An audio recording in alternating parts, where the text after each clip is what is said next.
again LLMs with our best pal Piero, and that we talk about how to meow on the long tail with Cheshire Cat AI.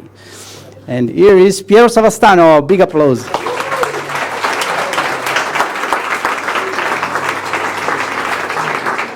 So hello, ladies and gentlemen. Today I'm here. My name is Piero, and I want to talk to you about the Cheshire Cat AI. It is an open source Python framework to build AI assistants. I'm sorry for my English. I'm aware I talk like Super Mario. So if anything is not understandable, please raise your hand and I will try to recover. This was the first premise. The second is about, we need help in our community because we have a framework in open source. We have documentation. We have a blog. Many guys found a job using the framework and contributing, but we are still missing a sound. So today is the first time in the world, and it will only happen here and now, that we can make a sound about the project. Here and now. Nobody's going to record it. It's going to be unique. So let's get ready. Trust me. Let's start with the cats. Does anybody of you have a cat? A few. What's the name of your cat? Kika. Kik. Another? Who was? Pepe. Kika, Pepe. Cosmo. Wow. Another one? Okay, no more cats. But I guess each one of us is aware of what a cat sound is. So let's make it in sync at 3, 2, 1. Before doing the cat, we check for, informatics is all about getting in sync. So it's one clap, 1, 2, 3. Okay, it has to be really, at the same time. 1, 2, 3. Okay. The second step is, while clapping, we also do the meow. 3, 2, 1. Meow! That was nice. So I'm asking you, what other sounds does a cat do? The purr. Okay. So let's, what about adding a purr? It's essential for a cat, right? Yes. So let's ask for a purr, but with a special information. So what about these 3 lines? You all do the purr, and after the purr starts the count, and then the meow and the clap. Oh, sorry. We will have that you can put on the shirt. Yeah, maybe it's better. There was the idea that I'm you doing a stay in mess. this area and the video takes your image, but I think that has long gone. This idea that we can also do, I go around talking and you stay there because you're way more beautiful than me. It's okay. So, it's gonna be 3, the purr. Let's give it a try. 3, 2, 1. And then 3, 2, 1. Meow. Okay, go. 3, 2, 1. Meow. And that was awesome. Another part, they're gonna freak me out. Another part is, we have a purr, we have a meow, we are in sync. What else is missing? This is an artificial cat. So let's get something artificial into it. What can we put inside of this, which is artificial? Broom broom, like a car. Because a car is coming, danger zone, and the cat, I was thinking GPUs and stuff. GPU go Beep. GPU fans. Okay, so let's and the GPU crashes. So is anybody of you able to do the Windows sound of doom sound like beep, boom, boom, boom? Anybody knows it? Can you do it? No? So is anybody so brave to do the Windows sound of doom? Beep, boom, boom, boom. Nobody? Is any of you a singer? Singer, anybody? Instruments? Okay.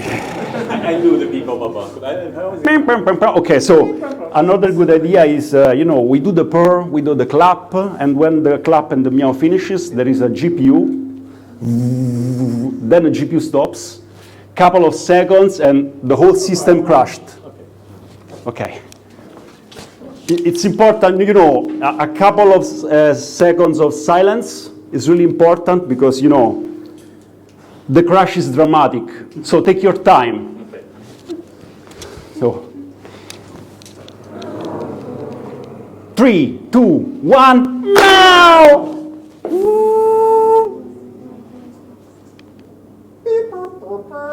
And it's over. Thanks. Oh, already have the mic. So why this game? There was a reason. With this game, I basically told you everything I had to tell you about this project. And this is not a joke. Let's start with a demo. Let's talk about the technology. So this is open source, it's free, there is a chat, you have explainability panel for each answer. You can drag and drop documents. There are many of these kind of systems around for retrieval augmented generation.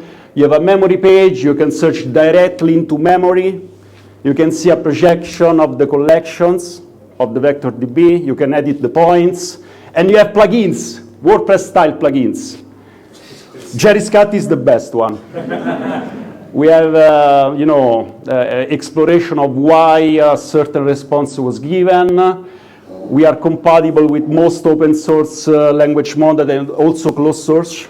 You can attach it to Llama, to OpenAI, to Azure, to Anthropic, to any of the most common services.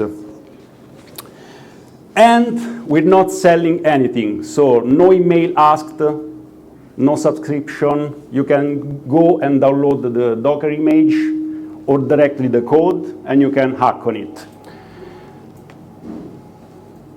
Let's go back to the presentation. And this is called the Cheshire Cat, lo stregatto. Now, what is the problem currently in AI? This is the problem, centralization. There is too much of it. A lot of private activity is not a problem in itself, but now is way too much. The open ecosystem is fighting, and not because of a lack of creativity and innovation, quite the opposite, for a lack of infrastructure. And so there are some ways to open up the ecosystem a little. One of these means to open up, I cannot stay, one of the reasons to bet on open source is to contrast a little this movement and avoid centralization, corporate jargon, everybody in a tie, working. There is some space for creativity, for loose creativity, and for messing up. There is a long tail to conquer in artificial intelligence. So while the media talks about AI like it is, this model, and this model, and this other model, and this is the best model, that is not the case. There is not such a thing as general AI and the final AI. This is going to be like the web was. There are going to be a few major players, for sure, and there is going to be a long tail of AI assistants tailored for specific needs. And in that long tail, also the cat has a long tail, we, as you can build companies, you can build educational courses, you can build culture, and you can build communities. So it's about, exploring what is left. Community. And the prerequisite for this is for sure open source, because the long tail is going to develop only if there are open resources to build AI, and with open sources comes open standards. The web, there were many tentatives to make the web closed, the history of the web, and then the open protocol won. And that's why we have HTTP and the HTML. A lot of companies try to keep the web closed in a box, and they did not succeed, because standards win. Community and culture is the essence. Once you have open resources and people start to collaborate, a community is going to develop around this tech, and there's going to be a culture. And when there is culture, there are also, come on, there are also values. One typical sequence of narrative you're going to hear in technology world is we're going to build a startup and then we're going to build culture. You know, does that make sense to you? I think you build the culture and then the culture becomes productive, and then you can have many startups and many productive activities. You don't build a culture for a startup. That is not a culture. That is a bambola gonfiabile. Best roadmap is no roadmap. This is my personal, not everybody will agree on this because, there are many ways to manage, coordinate an open source project, but to really have creativity, in my humble view, you're gonna to let destruction happen. You see these kittens? You can see they're cute, they're small, they're nice, but they're going to destroy your house, right? And you'll be happy about having your sofa distracted. And if somebody comes to your house and tells you, why is your sofa scratched? You're not going to feel ashamed. You're going to feel proud about your sofa scratched by the kittens. And you're going to tell your friends, if you want a better sofa, go out of my house. Right? So best roadmap is no roadmap. Some coordination is good. Too much coordination makes people bored. And it's going to feel like it is a job. And there is no getting out of the rules and out of the borders. And creativity is exactly going out. You cannot ask somebody to be spontaneous. You know Paul Václavic, the psychologist? One paradox of communication is, I'm sorry, Cesare.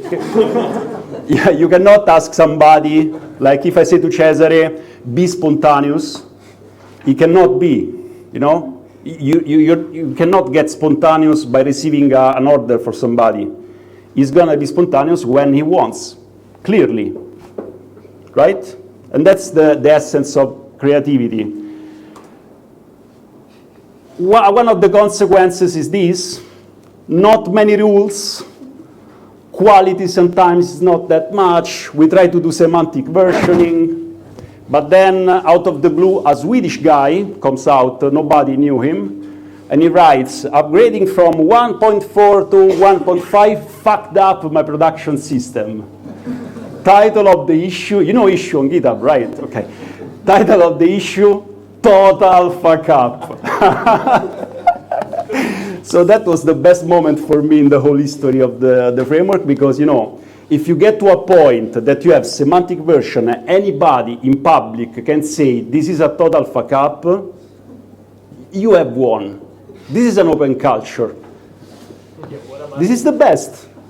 Anybody can say, this is a disaster. And if you go reading the comments, you know whose the fault was? Yours. Oh, no, not this time. All the other times, yes. But this time, the cat, when you set a language model, for example, ChatGPT, he also has an embedder to embed sentences. And so it automatically tries to OpenAI. To associate the language model to the embedder. And that same things happen for Azure. But now in Azure, they want you to manually set up the embedder on their own infrastructure because you pay for it. And so the cat was just doing anything that was doing before. It was just that that kind of services required another step from the user, from the admin. And by the way, people that use Azure fixed the problem, and now it's okay. So the framework, this is there are some numbers here. By the way, when I was fantasizing about the cat sound, and I hope you understand why I tried this cat sound stunt. No? Come on. Not yet, but we'll get to it. No? You'll explain us. No. Can I? Okay. If you have time. Thank you for the sound of doom. That was. Did I finish the time? No. Oh. So why the sound? I gave some structure, but I was not prepared about what was coming. So the GPU sound, the error, the crash, the pour. This is not something I was anticipating, maybe a little. But something nice came out of this. And it was just, 15 seconds. So imagine what you can do if you take this principle and you allow them to develop over 1 year. So for sure it's a mess, but mess is good. These are some numbers. We have some forks, 200. The downloads, these are only about the Docker image. We are more than 10,000 Docker image download up, and this is going good. There is a Discord server with more than 2,000 people. These are the core contributors, 58 different persons put hands into the code. Some of them are here, and say hello to Emanuele, Alessandro, Samuele, Adelina. Thank you a lot.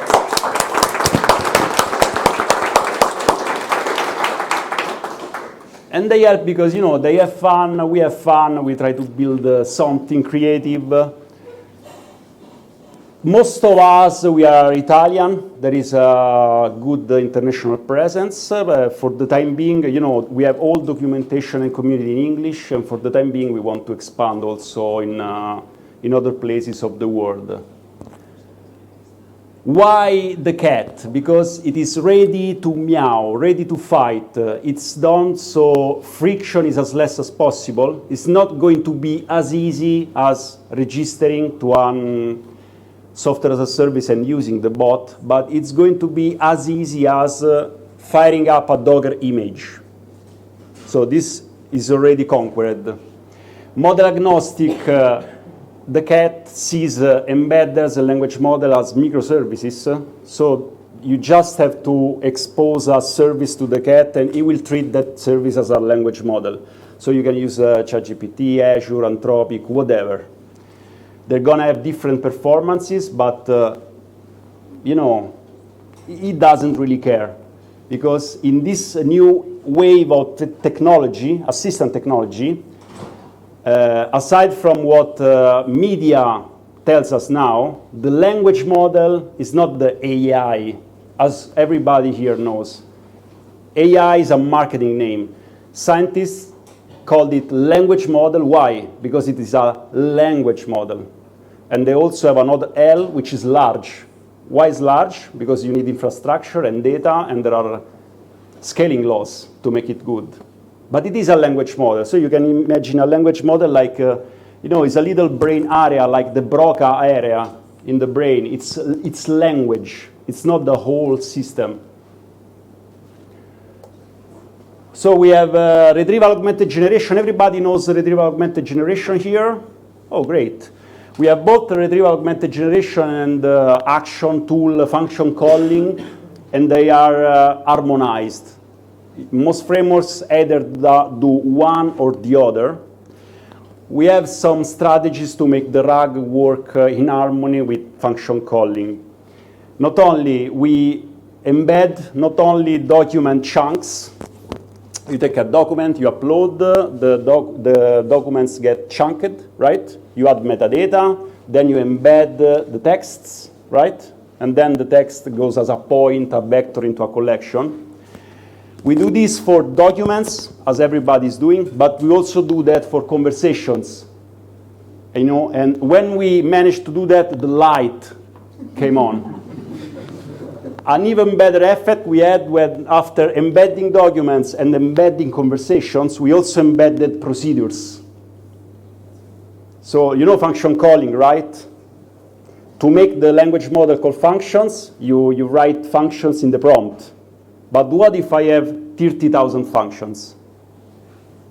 And so we also embed the functions. So it can scale. And we call them procedures and not tools a la LangChain or function calling a la OpenAI, because in our view of the thing, You know, there is a big talent behind this. Manuel is there. He's going to be shy, but, you know, don't try to hire him because I'm going to be the first one. I'm sorry. Jokes apart, there is a lot of talent in the community, and -10. Wow, I'm good. 10 minutes is enough. There is a lot of talent in the community, and I really believe that, you know, in this country, we have a unique talent to be able to build so much with so few resources. And you can find, you know, 20 years old guys and girls in a little village in Molise or in Calabria or in Valle d'Aosta, and they kick asses. They don't come out. They're not taken to be put on top. They are undercats. They are undercats, not only underdogs.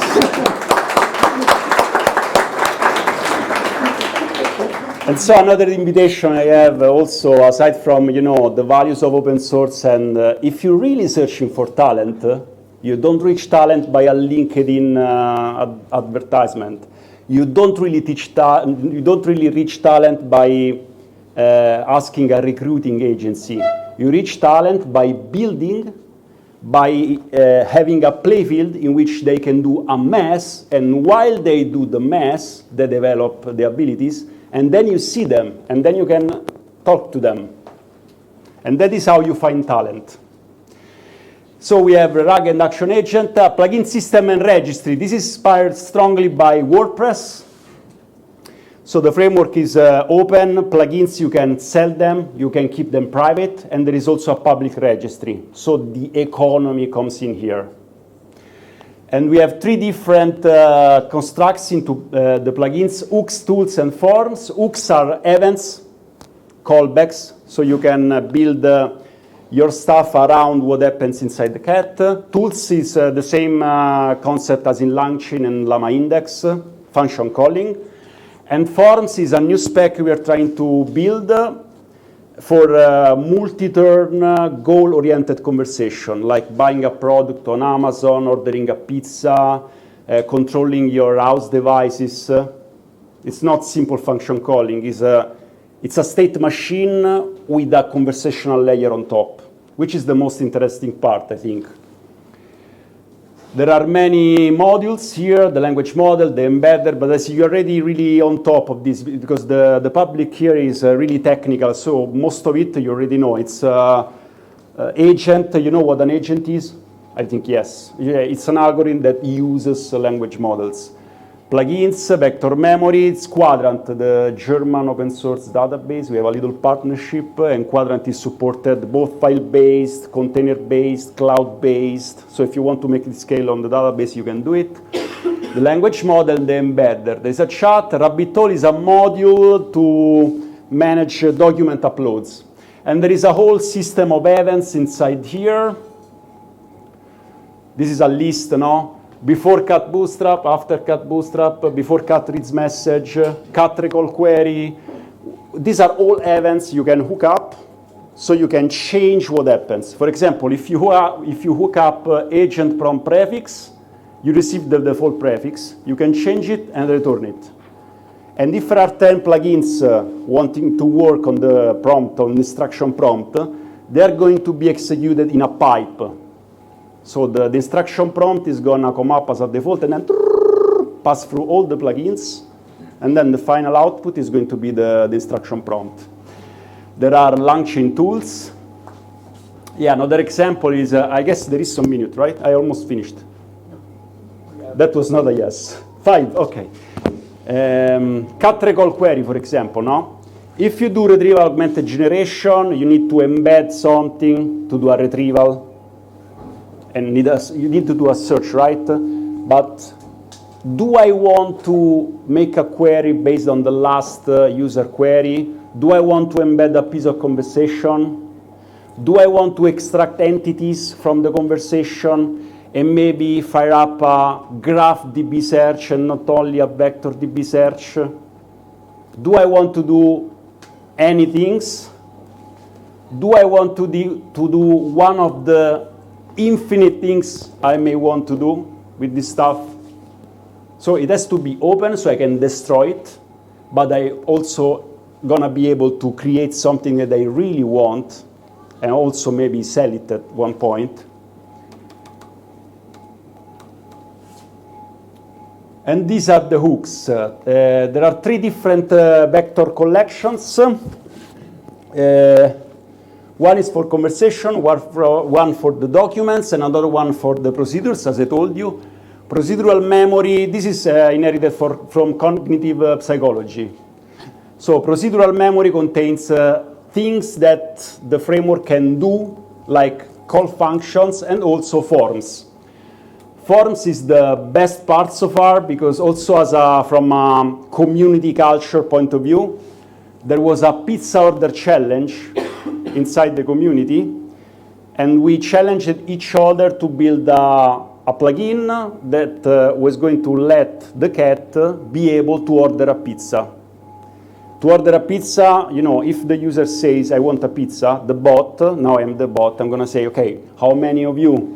Which kind of pizza? What is your address? Do you want to pay cash or a credit card?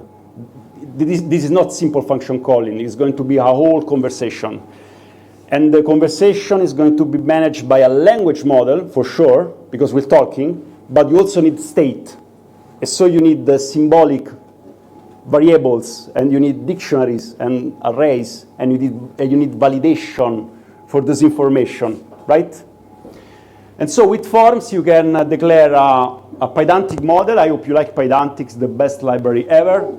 You can build a pizza order pedantic model, and you're going to describe what is the data to fill up. This is my pizza order. There is going to be a pizza, phone, an address, a credit card. And then you subclass cat form, and you say, what is the description of the form? What is the pedantic model to fill up, to use? Take into account that you can add validators to the, for example, to the address. You can have validators that geocode the address and then tells you if the address is in a served point of the word or not. So this is going to be done at the pedantic level. And the form is going to launch validators automatically for you during conversation. You have start example and stop examples to get into and out of the form. For example, I want pizza, and the bot is going to ask, okay, I already know that you live in this place. Which kind of pizza do you want? Because there is an episodic memory. And so he can remember that you told him before, where do you live? You can build this kind of stuff.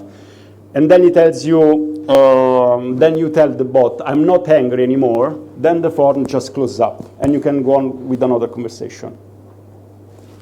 You can ask confirm or not, and this is the submit is, you know what a submit is. You override the submit, and you can actually code the call to the REST API and whatever. I think I'm finished. These are some examples of plugins. Check them out. They're really cool. Next steps, multimodality and knowledge graph integrated into the core. With forms, we already did it. It was long, but they are quite cool.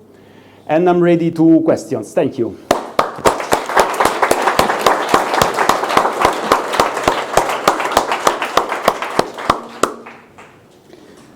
Okay, thank you, Piero. It was hard to handle you. You are really a cat. Okay. I'm going to stay in the box for questions. Yeah, go in the box. Okay, any question for Piero from the audience? Okay, wait a bit, we'll take this ice cream. So first of all, thank you for the presentation. Thank you. I'm one of the people who downloaded this in the past. And I would like to ask you, how much do you think the performances will improve when you embed also all the knowledge graph algorithms that you would like to implement? In terms of retrieval augmented generation, of course. I'm pretty convinced that the bottleneck is going to be for a long time the models. The embedder, maybe not so much, but the language model in particular. So when it comes about scale, the real bottleneck is always the language model. So it's a way to tell you, I'll start to preoccupy about that when I see that the language models are faster than a vector DB retrieval. not possible right now. Okay, I think we have room just for another question. Anybody's? Okay. Please speak near. Okay, can you hear? You of course have a lot of integrations with a lot of open source models. Since I tried once to keep up with them, and I went just away coding just for 2 weeks, and when I came back, I was like, "What the fuck? I mean, how many? How do you keep up with all these open source models that are just, for example, on Hugging Face and this kind of stuff?" Yeah, also in this case, some of them are going to be really popular, and so part of the community is going to be interested and they're going to try it out, and mostly they like to share what they find. And what you have as a result is, people train different models, and some of them emerge over the months, even if they are not that new, but they emerge over the months because they can handle, while being relatively small, they can handle function calling, they can handle summarization, they can handle translations. And so you know that those are the good ones because people that try a lot of them out end up using those 4 or 5 open language models. Also from a framework point of view, once you know these kind of models, the best open ones, the few open ones that are good, you try to adapt primitives like function calling so they can work both with ChatGPT, which is a beast. Yeah, I know. Is a real beast. It's the best. But also with Mixtral, which is almost a beast, but also with 7 billion parameters model. So if you get the framework to do function calling with such smaller models, I think we have a victory. Yeah, I agree. I think that 7 billion models are great. Like there is this guy, Technium, with OpenRMSD, which was the one I showed before with my 5-minute talk. I think he's doing a great job, and he's always on top on the challenges and stuff. And also the model is very funny. It's not closed, so it's funny to use. But yes. I mean, I get your point. 7 billion parameters models are. If we get to that point, we are free. Yeah. Also, there may be systems with LoRa. Mm-hmm. The same model with a few LoRa, or maybe you use directly different language models depending on what we are doing inside the framework. So I really think that the point is experimentation and preserving what is good.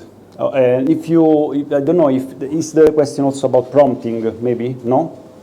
No. Models in general, okay. Yeah, models in general. Yeah, so I know prompting, it depends on the model, of course, but yes.